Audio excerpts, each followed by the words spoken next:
आज हम पीएच के आधार पर अम्ल और क्षार की प्रबलता और दुर्बलता को जानेंगे। इससे पहले हमने पीएच के बारे में बताया था, हम थोड़ा सा उसका इंट्रोडक्शन दे देते हैं। पीएच क्या है? पीएच एक स्केल है जिसके द्वारा किसी विलयन में जो प्रकृति है उस प्रकृति को जान सकते हैं कि वो विलयन अम्लीय है या क्षारीय है। क्योंकि पीएच जो वैल्यू है वो 0 से 14 होती है और 0 से 14 के मध्य में अम्ल और क्षार को बांटा गया है। 7 से कम और 0 तक जितने भी विलयन होते हैं वो सारे अम्लीय होते हैं, और 7 से ज़्यादा और 14 तक जितने भी विलयन होते हैं वो क्षारीय विलयन होते हैं। 7 पीएच जो होती है वो उदासीन विलयन की होती है। अब हम उसी के आधार पर अम्ल की प्रबलता और दुर्बलता को समझेंगे।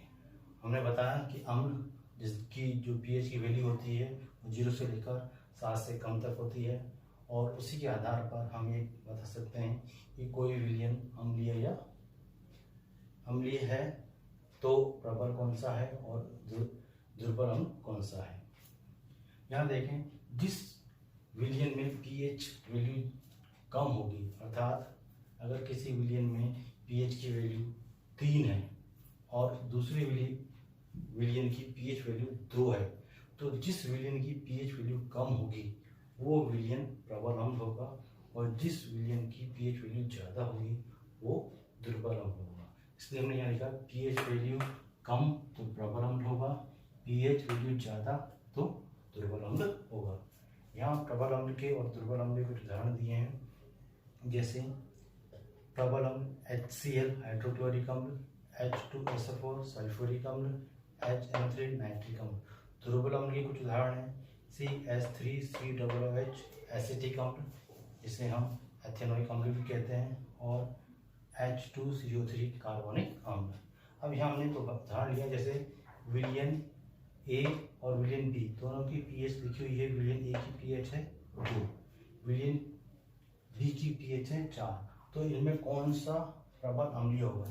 तो हमने बताया कि जिस पीएच वैल्यू कम होगी, यानी जिसकी पीएच वैल्यू कम होगी तो वो प्रबल अम्ल होगा। तो यहाँ देखें तो पीएच वैल्यू किस विलयन की कम है? ए विलयन की, इसलिए इसका आंसर क्या होगा? प्रबल अम्लीय विलयन ए विलयन होगा। इसी प्रकार क्षार की हम बात करें तो क्षार की जो पीएच होती है वो 7 से ज़्यादा होती है और 14 तक होती है। 7 से ज़्यादा होती है और 14 तक होती है। लेकिन यहाँ प्रबल क्षार और दुर्बल क्षार के लिए थोड़ा सा अम्ल के विपरीत है। जिस विलयन की पीएच वैल्यू ज़्यादा होगी वो विलयन प्रबल क्षारीय विलयन होगा, और जिस विलयन की पीएच वैल्यू कम होगी वो दुर्बल क्षार होगा।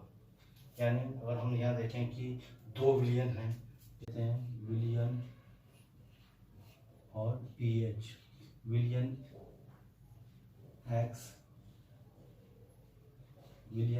जिसकी पीएच 9 है और वाई जिसकी पीएच 13 है।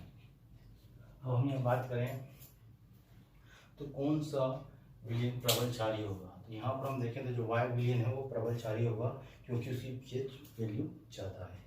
इस प्रकार हमने यहाँ देखा कि प्रबल अम्ल और प्रबल क्षार और दुर्बल अम्ल और दुर्बल क्षार की पहचान पीएच वैल्यू के आधार पर किस प्रकार से की जा सकती है। उदाहरण के रूप में देखें तो प्रबल क्षार NaOH sodium hydroxide, KOH potassium hydroxide, दुर्बल क्षार NH4OH अमोनियम हाइड्रोक्साइड, CuOH का होल ट्वाइस कॉपर हाइड्रोक्साइड, और CaOH का होल ट्वाइस कैल्शियम हाइड्रोक्साइड। ये इस प्रकार हमने पीएच के आधार पर अम्ल और क्षार की प्रबलता और दुर्बलता को जाना।